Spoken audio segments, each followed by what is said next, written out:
What is going on, everybody? Death Spread here. Hope you're having a fantastic and blessed day or night, wherever this video may find you.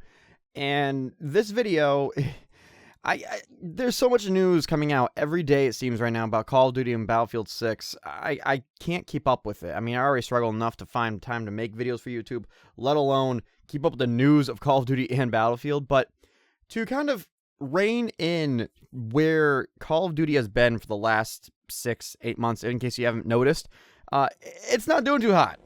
People aren't too happy. The game itself is losing players rapidly every month, it seems. The company is getting more and more hate than I think we've ever seen, to be blunt. And trust me, Activision's gotten some hate over the years. They've also been taking a very serious turn with Black Ops 7 that we didn't see with Black Ops 6, Modern Warfare 3. I would say since probably Modern Warfare 2019, we haven't seen them go this in to a game's release. But there's a very good reason for that. Battlefield 6 has absolutely demolished Call of Duty Black Ops 7 pre-order sales. Just for reference, I'm recording this on September 25th at 12:28 a.m. It's past midnight, God help me. So Battlefield 6 is at 11th place on the Steam sales marketplace, okay? 11th place. It hasn't come out yet. That is strictly pre-orders. This is, again, Steam metrics. I'm only taking sample size I can get. For Steam metrics, Battlefield 6 is the 11th top-selling game right now. For Call of Duty Black Ops 7, it's the 75th place. Now, I don't know how this website kind of dissects what games are counted over what periods of time and with different filters. I'm sure there's a lot behind the scenes. But when you're talking from 11th place to 75th place, that goes beyond a filter or two. There is something fundamentally incorrect with Black Ops 7 that people are not going to be putting up with this year. And I think we're seeing that in the sales numbers. I truly do. We're also seeing it, though, in the moves that Activision is making. For starters, I mean, I don't know much about multiplayer, so there's that. But I am a Zombies fan, and Zombies has had more information that's positive coming out than I think we've ever seen. Truly, I think we are getting more info about zombies than we've ever seen in a Call of Duty game before sales. For example, Zombies in the beta. Trailer released today. The beta is, I mean, going to include survival zombies. That's never been done before. This is the first time something like that has ever happened, which is amazing. It's a good change. That is a really good change. That's positive for everybody. So, okay, we have that little thing, not too important. Classic mode will be coming back. Okay, that's huge. Classic mode, 4 perks, starting with a pistol, no field upgrade, no armor, those different types of things. We have been asking for that since Cold War. Just full front, blatant, honest truth. Cold War, Black Ops 4 even. We have been asking for that. Black Ops 4, not so much, because it was a lot more like classic zombies, but it was the trend beginning of changing the way that zombies is played. So you have Classic mode coming back, which has been a hugely requested feature. You have Zombies in the beta, which I don't see how that could possibly be a bad thing. Truly, and that's not sarcasm. I think that's an amazing that should be applauded. But also, you are getting 1 new map per season. I can't tell you how many times during Black Ops 6 it was, are we getting a new map this season? And we will just wait to find out like a week before the season drops. Now we know we are getting a new Zombies map per season. Every season with Black Ops 7, that's huge. That is big. Because if there's 6 seasons, like there's always been, you're getting 2 at launch, plus 6, that's 8 Zombies maps. You're bordering on almost Black Ops 2 levels of how many maps are going to be in the game. Now, yes, there's a difference between quality and quantity. I agree with you 100%. But I think the fact that they're making these announcements this early about the game should show that they're going to care about the quality as much as the quantity, because they know they have real competition now with Battlefield 6. And Battlefield 6, I think this is what people kind of miss, right? It is a very technically impressive game. It is a very fun game. I only played 2 matches in the beta, and I mean, my first kill in the Battlefield 6 beta was an accidental defibrillator kill trying to revive a teammate. So if you can tell me a better Battlefield moment than that, please, I'm ready to listen. But it was such a good beta, and that's not by mistake. They hit the mark of Battlefield 3.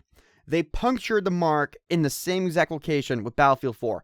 Battlefield 1 was, I think, that was the apex. That was where everything met its I don't want to say perfection, but that's where the zeitgeist around the Battlefield community, quote unquote, I guess you would call it, really hit its stride, and it was running, not walking, not jogging. It was running at the time. And then we got Battlefield 5, and then we got Battlefield 2042. But here's the thing, all right? Here's the difference between Battlefield and Call of Duty. Yearly cycles. As a developer, if you can get to a point where you are able to sell, well, I shouldn't say developer, I guess businessman. If you're able to get to the point where you know that you're going to make money back on any game you release, as long as it's under the same franchise that is your primary focus target, then it doesn't matter what people say. Truly. Recently, Activision went on the record of saying that they are too big to fail. And to an extent, that unfortunately is a valid thing to say. That is the honest truth. Because they are, in fact, too big to fail. Too many people are going to buy that game regardless of what happens. Regardless if it's a complete and utter trash pile. Regardless if it's a horrible game or an amazing game or everybody in their friend group doesn't buy or does buy it. People are going to be buying Black Ops 7. That is going to happen no matter what. And there is no getting around that. That is just the truth. That is where we are at for Call of Duty. But that's how it's been for years. And the issue is with the yearly cycle, while yes, you print money, you become an almost villain to yourself, for lack of better words, right? Because you're no longer listening to people's feedback of this year's game cycle. Why? Because the next year's game has already been in development for the last 6 years. So what do they matter? It's a whole new different company. In your eyes, it's a completely different, separate game, other than the fact that it's a first-person shooter named Call of Duty. And yes, there are obviously things that they need it to be the same with every other single one. But the point remains that it is a different company. It's a different corporation being built from the ground up for the new game. You have multiple studios creating multiple games over multiple years on a staggered cycle. You are able to ignore people because by the time, say for example, Treyarch's next game comes out, people aren't going to be talking about that. They're going to be talking about what Sledgehammer did wrong. And if Sledgehammer comes out next year, they're going to be talking about what Infinity Ward did wrong. There's never time for the company to soak in what they did right and what they did wrong. Now look at Battlefield. Battlefield 5 had so many controversies, right? People praise 3, praise 4. I don't even want to talk about Bad Company 2 because why they never made a Bad Company 3 is beyond any and all understanding for me, but not the point. Battlefield 3 and 4 were perfect. Battlefield 1 was as perfect as a modern Battlefield game could have been in that 2010s era. Truly, I believe they could not have done a better job. Yes, there were little idiosyncronicities with the game that they could have certainly improved on. That would have been more for Kaizen than anything else. Kaizen, the sake of improving for the sake of improvement, not for the sake of improving. Like, to make it better quality, but just, this can be improved. Who cares what happens? If it's an improvement, it's an improvement. That's the Kaizen method. So, you have Battlefield 1 and all these things, and everybody's praising it. They didn't have a slap on the wrist. The slap on the wrist came with Battlefield 5. Okay? That failed. They went from World War I to World War II. They didn't do it right. There were a lot of issues with it. The game was a buggy mess. They made odd, weird political stances that just made no sense for the game. And whether or not you agree with any of that, it was not a fun game to play. Yes, it was fun in the right circumstances, but it wasn't Battlefield 4 or 1. Then Battlefield 2042. You want to talk about a nothing burger? It's Battlefield 2042. The most whatever game I think I've ever played. And trust me, I played a lot of games looking at you, Call of Duty. I've never seen a game be so, yeah, it's Battlefield, but whatever. Like, there's nothing to compare it to. They had time to relish in the negativity, to relish in the positivity. And now we are getting Battlefield 6, which by all current standing and whatever you want to call it, expectations, procedures, it is looking as though Battlefield 6 is going to be the best Battlefield game we have ever had. Potentially. And I don't know if that's hyperbole. I don't feel like it is. I don't think it is. I don't believe it is. I think Battlefield 6 is truly going to be one of the best Battlefield games we've ever had. But that's not by chance. That's not because they just happened to get the formula right. They heard the community. They listened to the community. Something that Call of Duty doesn't need to do. Forget wants. They don't need to do that because they have a yearly cycle. But now Somebody's encroaching on their turf who is listening to the community. You can say, well, Sledgehammer at least listens to the community. Absolutely. I agree with that, actually, 100%. They listen to what people say. They listen to YouTubers. They listen to feedback. They listen to the surveys they put out. And they want to make sure that people are having a fun time playing the games, unlike Infinity Ward. Treyarch has this little mix like, we're doing what we're doing. We know you trust us. When you don't trust us, we'll correct course. Until then, we're just going to do our thing. That's fine. That works for Treyarch. Infinity Ward, they're not whatever. But if you're noticing, those are 3 different methods of producing the game that are being created under the same franchise. So the community feels like there's always at least there's Sledgehammer. Yes, it's Call of Duty, but you know what? They're better than Infinity Ward. Almost like those TV shows where you have a guy who is being paid to be the bad guy, who is being paid to always be rude and crass and mean and this and that and the other thing. And then other people are supposed to be the soft-hearted, nice, kind, don't worry, I will invest $200,000 into your company because I like you. Whereas the other guy's going, no, you're not giving me 4% of the cut. Well, that's not totally natural, you know. That's a script. That is scripted. This whole community of developers in Call of Duty is scripted because they don't want you to listen and sit there and think and talk and then feel as though you're not being listened to. They want you to feel like you matter, like your voice matters. So they give you this illusion of choice to say, oh, I have Sledgehammer, I have Treyarch, I have Infinity Ward. It creates camps in Call of Duty and gives familiarity within the people who play the game. And that's great, except for the fact that it gives the people who own those studios the ability to say, none of this matters. We can pretend like we want to do this and we're going to do that and you want us to do whatever, but nobody's going to put us to the test. Honestly, who's going to put Call of Duty to the test nowadays? What IP is out there that can stand up to Call of Duty aside from GTA? I can't think of one. Halo is pretty much dead in the water. GTA is just doing GTA. It's postponed again for February or March or May 2026. I mean, I'm hard-pressed to think of an IP, Dark Souls maybe, but that's a totally different type of player of video games, so they're not even worried about that. There's nobody encroaching on their field. And now all of a sudden you get, out of nowhere, Battlefield saying, hey, guys, we heard you. We've paid attention. The last 4 or 5 games, yes, people have come and gone within the studio, but you know what? We heard you, and we're going to make the next game as best as we can based around what you said. Battlefield, and I can't believe I'm saying this. I can't believe these words coming out of my mouth.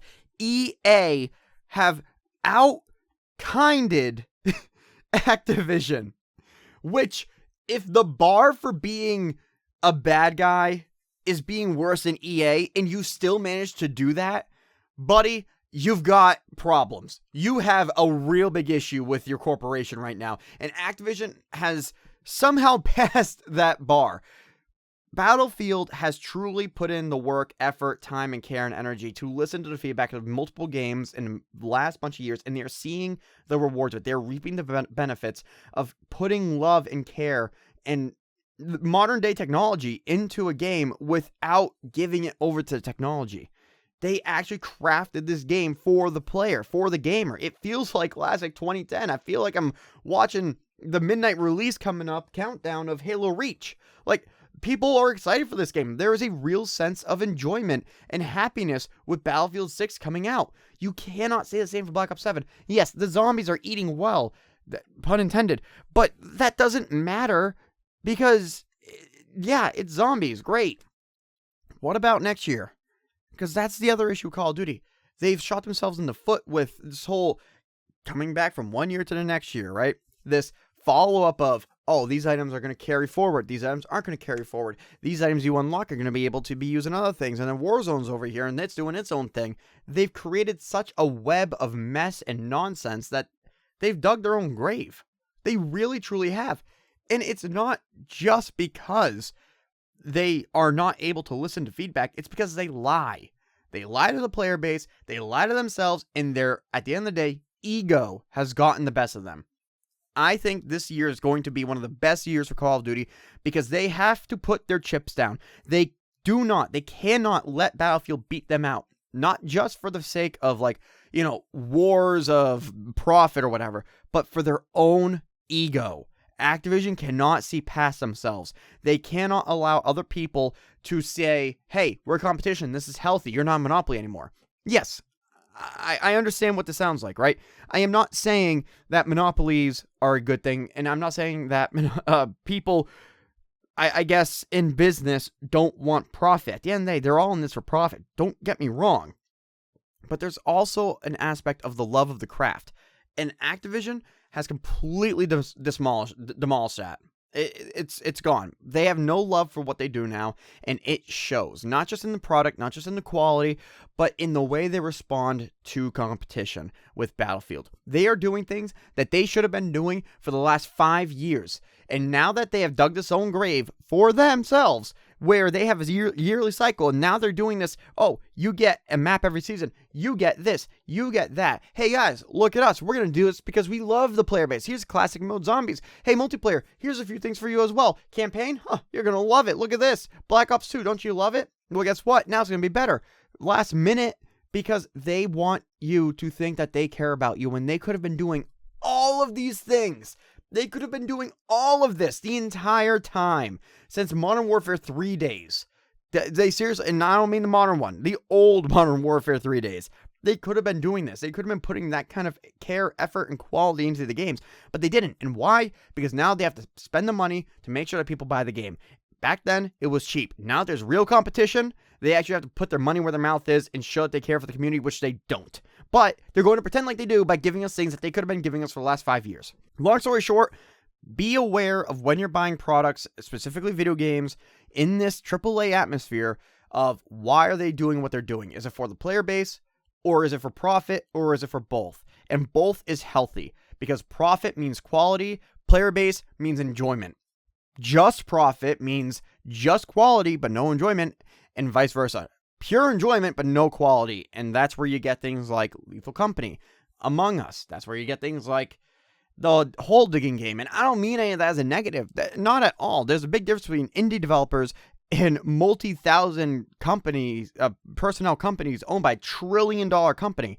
But the comparison there is the content. There is a lot of content in these games, in these AAA games, because they're able to put it in there. But if you're only making a game for the players to enjoy and not to turn over revenue, then that's where you end up becoming a fad. But if you do a game only for revenue, not for the players, you end up with a game that's just forgotten about because nobody wants to play with it. So you need a healthy mix of both. And that healthy mix of both is where we get games like Battlefield 3, Battlefield 4, Black Ops 2, Modern Warfare 1, Modern Warfare 2, heck, even Black Ops 3. That game was for both profit and players. It's a very tight rope to walk. And I truly do believe that we're going to see one of the best modern day Call of Duties in the last 5 years with Black Ops 7. And we're going to see one of the best Battlefields ever with Battlefield 6. So that's what I have to say about this, you guys. Thank you so much for watching the video. Hope you enjoyed. If you did, please share the like button, share this podcast, and we'll make more videos just like this one. Remember, something someone loves you, even if know you, and Jesus loves you. I have memberships up right now on the channel. If you're interested, only if you're interested, and only if you're able to afford it, please. And I also have a bunch of new things with the channel. If you're ever interested in hearing about those, I'll probably have a channel update coming out soon with different types of perks and stuff like that for people as well. So, love you all. Thank you so much for watching the video. May God bless you. Have a blessed rest of your day. Take care. Have a good night, and goodbye. Thank you so much to our current channel members. In the old days tier, we have Sinful Gaming.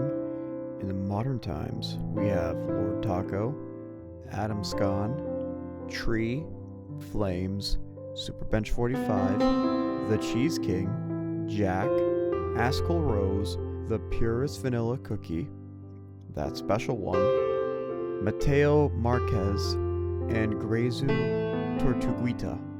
And in the future tier, we have Apocalypse Super. Thank you all so much for your support and your continued motivation for me to make these videos. It means the most to me, and I appreciate each and every single one of you. Thank you all so much from the bottom of my heart. I love you all.